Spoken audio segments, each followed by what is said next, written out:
As you can see, the Quadra Sprint's all torn down for the most part. I decided to put electric motor in it.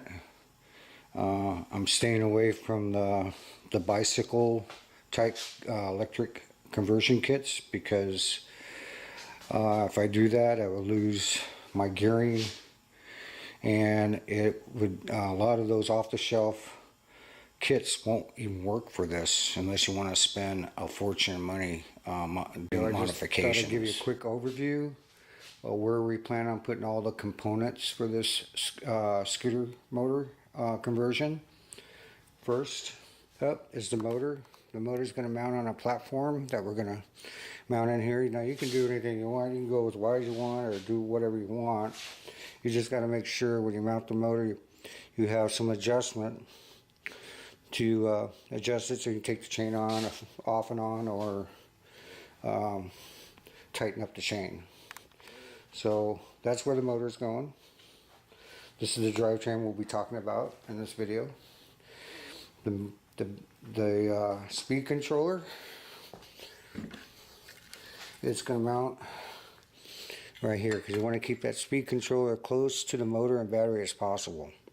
So motor is going here, speed controller is going there. The battery is one of those square type batteries.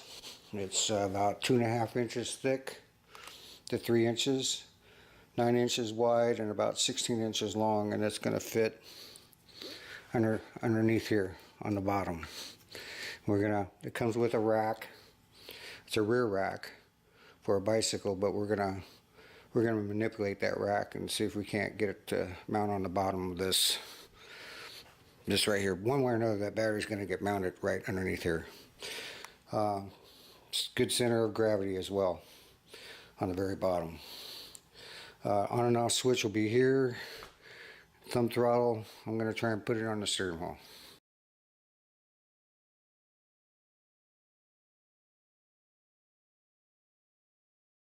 You have to make your own driving axle, and I'll explain to you why. The first thing is the axle that Quadricycles provides. This driving hub for the wheel is welded onto the axle. It's not a slip-on type. It's welded. It's fixed. And if you look at the mounting holes for the wheel, see how close those holes are? Let me tighten up a little bit. Those holes are way too close to that hub for a scooter motor. A scooter motor puts out a lot of torque. It's a brush motor. It's not a brushless motor. So when you hit that throttle, you get instantaneous torque. So these won't work. I mean, they'll work. They won't work very long, because my original thought was to use a right axle for the left side, but now we're still faced with the same problem with the same hubs.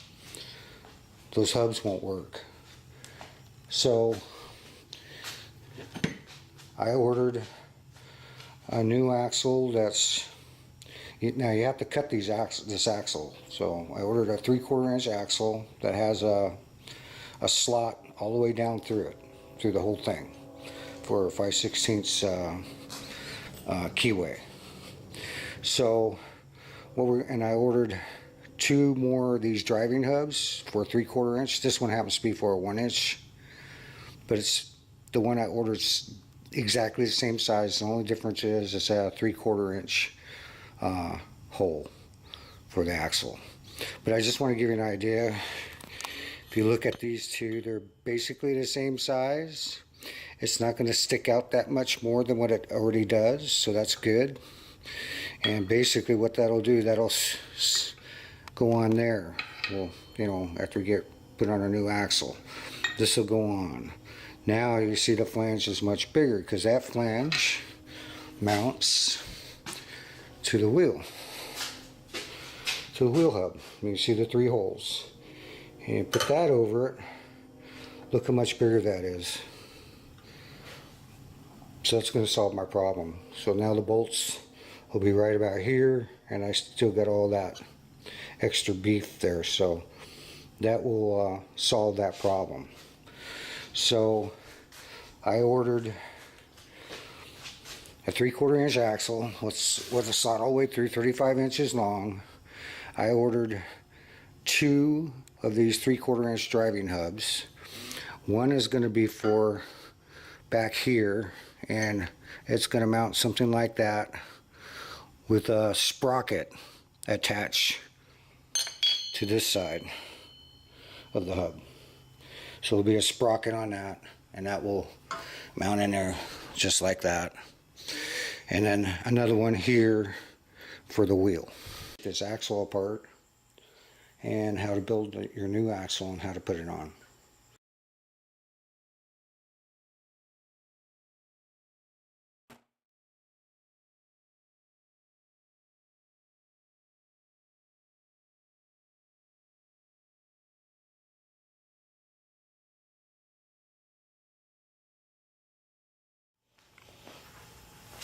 Okay, first thing we're going to do is we're going to remove the brake strap from the drum using your number 11 and number 11 socket.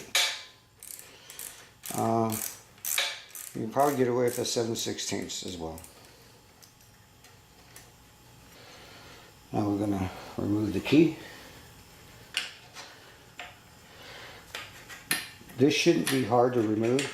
If you're having problems removing this, that means it has a burr on it.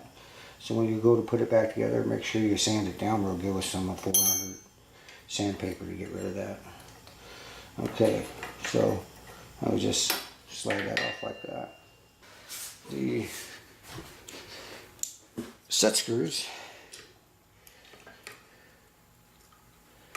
it's too big. Use this one. Yeah.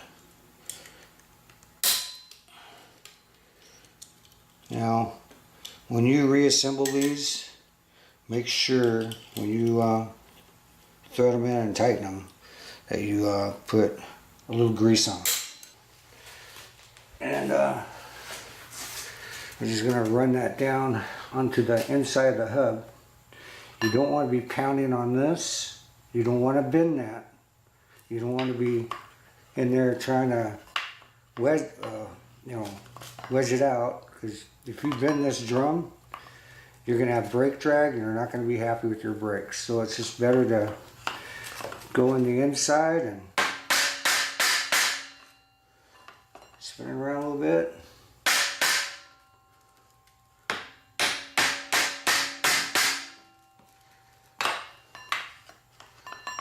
Make sure you're not on a bolt. It's just on a bolt.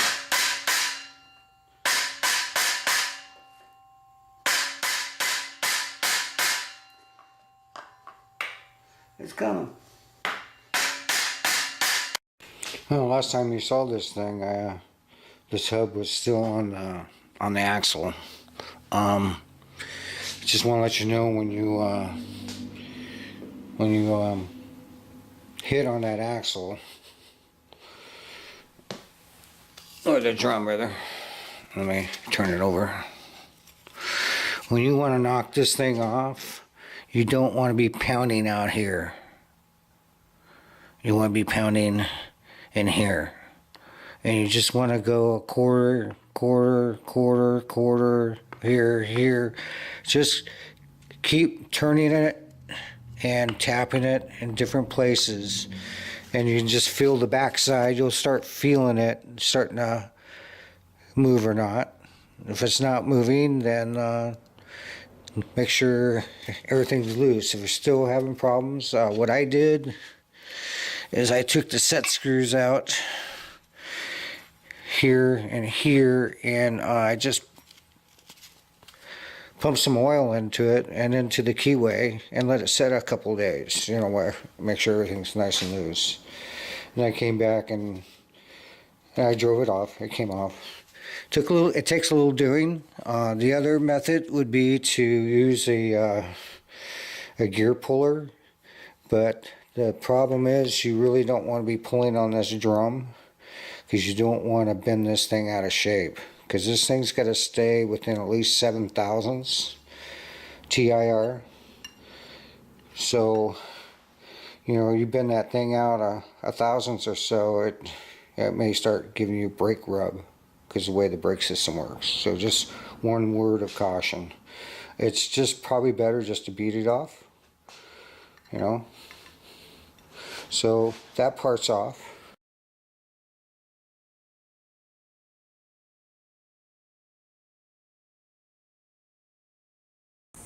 Well, the axle arrived, so let's measure it and cut it. Okay, I already measured this. I measured it twice, you know, like the old saying goes. Measure it twice, cut it once. So it's 19 and an eighth. So we're just gonna go a little bit above that eighth, so like 3/16. And mark that right there.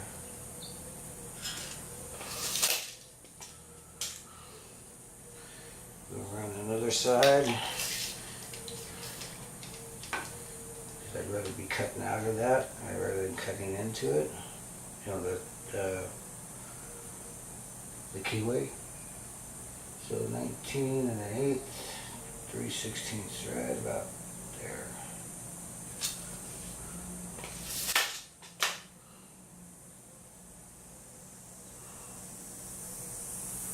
Okay. Now I put it in through here just to make sure it fits okay. Fits fine. And make sure it rolls good. It rolls just fine. So grab it right here. Next step is to cut it and make sure I save the longer end. Dabba dabba doo!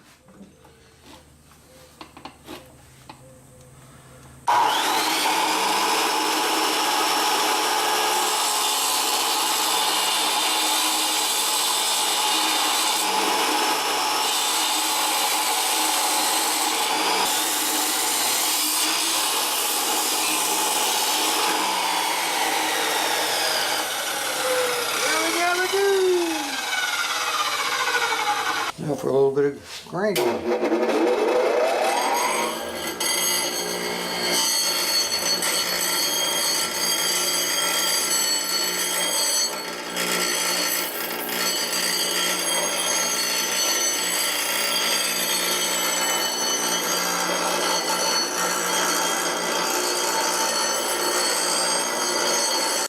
Okay, now after we grinded it, I took a little machinist file, and it's real important that you have one of these files. Get in there and clean up that keyway real good. In fact, we're going to have to file this whole keyway down so that when we put the keyway, it slides real nice. Okay. So now I want to check, get all my hubs here I need. Okay. I want to check, make sure this slides on now. Oh, that's nice. Beautiful. And this one.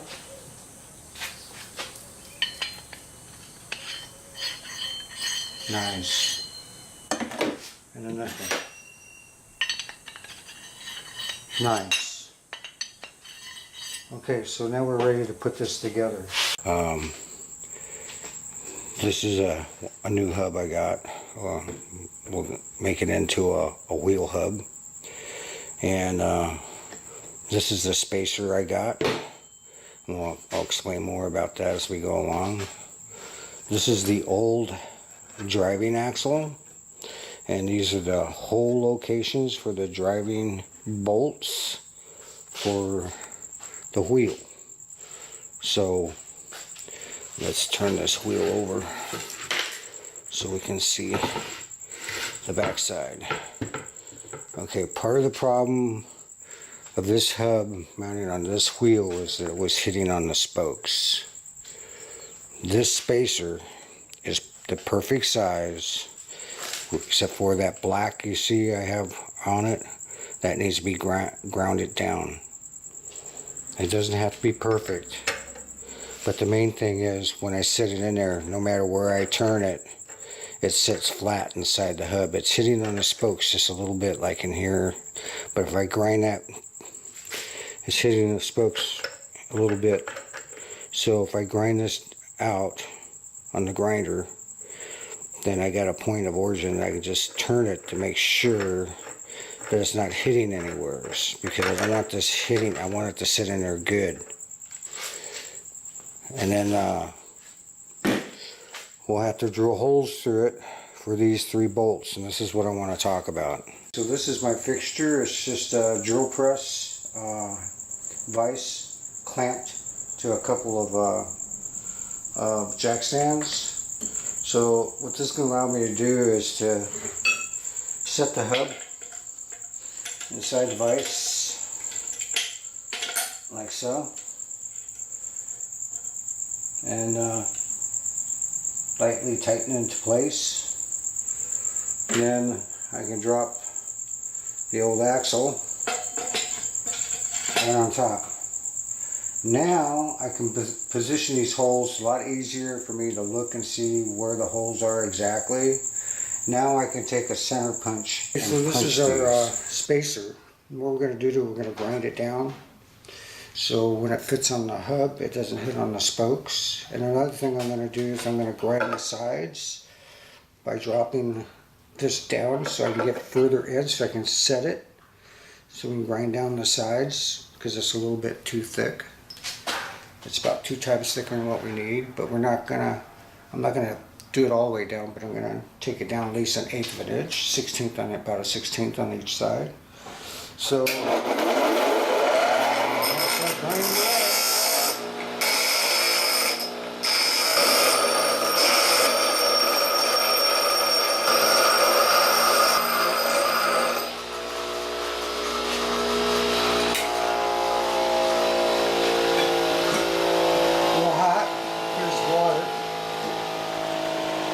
okay, I pretty much got the circumference I wanted, the outer diameter. I've been working on my thickness, and I believe that's about the thickness I want to keep it at. I'm at a point now where I want to check it to see how it sits onto the wheel hub. I really like how this spacer has turned out so far. The only thing I don't like is the gap between the hub and the spacer. After losing so much sleep over this last night, I thought maybe I was overlooking something, and sure enough I was. If you look at this hub, no matter if I clear that or not, that hub is sloped. Make a spacer, this spacer here, to clear the hub.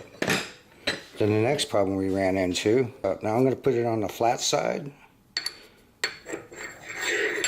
The next problem I ran into, I put it on the, if it was flat, it would had the tendency to rock, you know, when you put the bolts in. So that would give it a tendency to cock, and I wanted to get that cocking tendency out of the equation. So then I grind it inside here, and it fit better. Then I went ahead and I put it on that grinder there, and I flared that out. So basically, if you look at this thing at an exaggeration level, it bowls like that. So I bowed it, basically. Not much, just enough. So when I turn it upside down now, it sits on here. Now it doesn't rock. That's the thing I wanted to get rid of, is the possibility of this thing cocking because it rocks. Now it's on there solid, so I don't have to worry about that. And it sits down a lot lower than what it did before. It almost is touching on the outer edge, so that's good. We're going to leave it. I'm happy with it. So we'll just sand it up a little bit and paint it. because this will rust, by the way, because I took all the zinc off of it. So it's a perfect spacer. So that's what we were trying to do. Get a spacer on there, so when we set the hub on it, it doesn't hit on the spokes. And we did that.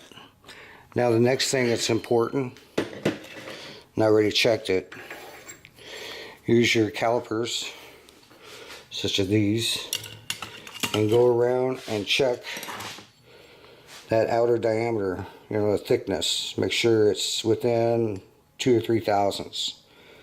If it's higher in another spot, you know, like 4,000, has like a 4 thousandths difference, then you need to grind that down. You need to try to keep it around 3 thousandths at the max. But this one happens to be at 1 thousandths, so I didn't do too bad.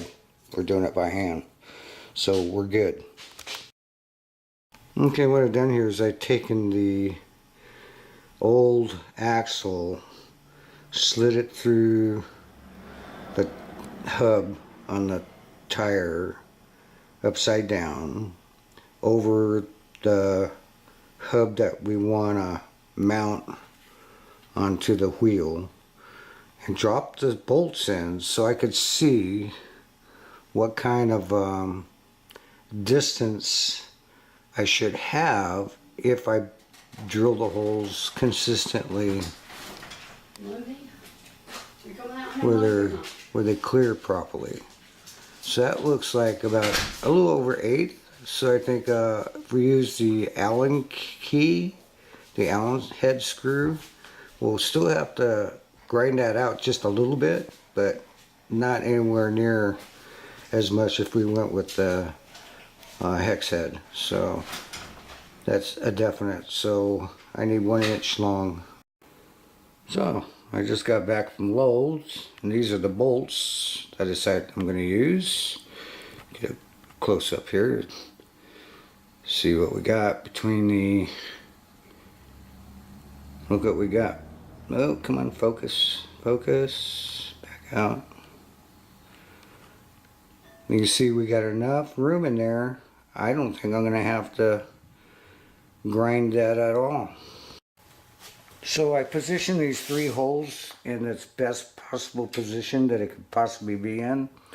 So now that it's in that position, I'm going to turn the set screw to lock the axle in place, or lock the hub in place so nothing can move. And now we're going to remove that. Now we're ready to do the center punching.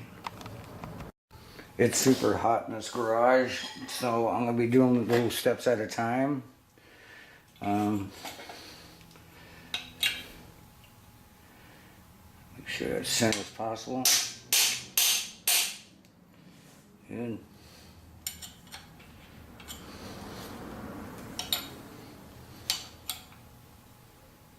Center as possible. I took the other C-clamp out because I needed it. Hopefully this will work good enough. What I'm interested in is the clearance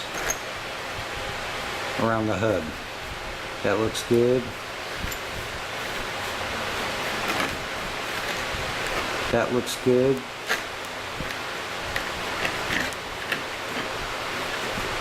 That looks good. Now let's see how the bolts drop in.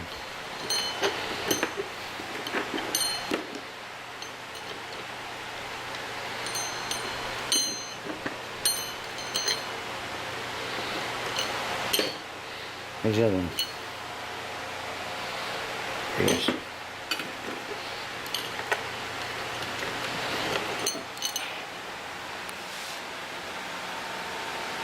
That looks real good. In fact, I think I'm going to be able to turn the screws without even have to grind it out. We'll find out. I think we're ready to put this thing together now. Well, we got to drill the spacer next. So these are right on. Okay, I'm using the same technique for the spacer. I got the spacer underneath the hub I just drilled. I'm just going to go around and get those hole locations. We'll center punch it and then drill it. Okay, drilling our first hole in the spacer.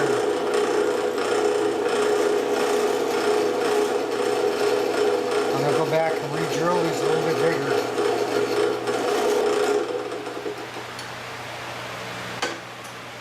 Okay, I'm going to take a break. It's hot in here and it's time for lunch. So I'm basically putting the wheel together with the hub on the bench. I'm using my piece that I cut off as a fixture for me. So you can't get a socket on the nuts and the below because it's too close to the hub unless you want to cut one up or, you know, grind one down. But a wrench fits in there okay. And what I was doing, I was just turning and pulling the wrench out, but now it's getting tight. So now I'm not using any washers because these are lock nuts, so they don't require any washers. That one's nice and tight. Let's get this one nice and tight. Get it in there. Oh, by the way, these are standards also. I was all ready for metrics on this one. They're standard. And remember again the standard section. These are 1/4 inch by 1 inch Allen's steel, stainless steel.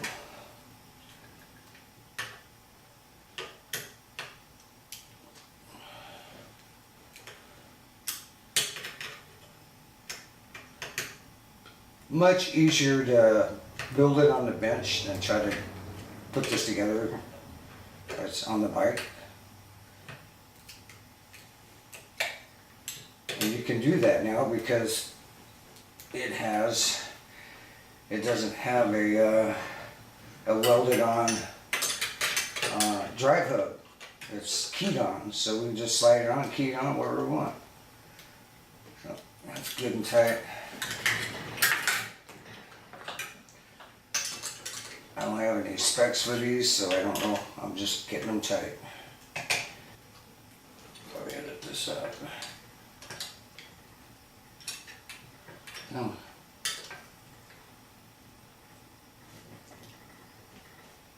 Okay. I'm happy with all that. So theoretically, I should be able to just slide this off. And then slide it on the other axle. As I set the hub exactly where I want it and just lightly snugged it, and we got it lined up, so we're gonna pop that in there. Okay. Now the important thing is about these keyways, when you grind them on the grinder, you can use pliers, but be careful. Don't overdo it because you'll find yourself having to file off all those plier marks. It's better to do it by hand if you can. So I think I got this at the right height now, because we want this to sit inside that hub flush or below flush. That goes all the way through to the other end where we don't want it resting up against the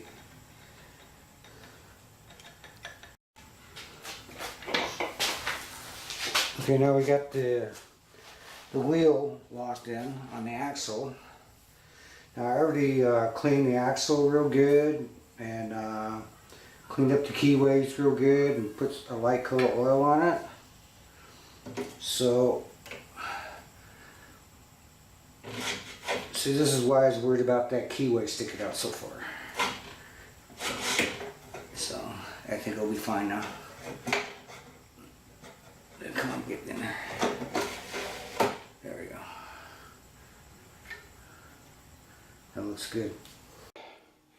This is one of the sprockets I knew I was going to have to drill holes for. And I got a little off center. So I'm going to need to slot these 3 holes till it gets on center. And then drill a nice new hole in this to keep it on center. So I'll just custom make this hub to fit on here. So this is the one we're going to use. I can get in there at the indicator and see what it's doing. And then I know which way to file it. So that's what we're up against on the sprockets.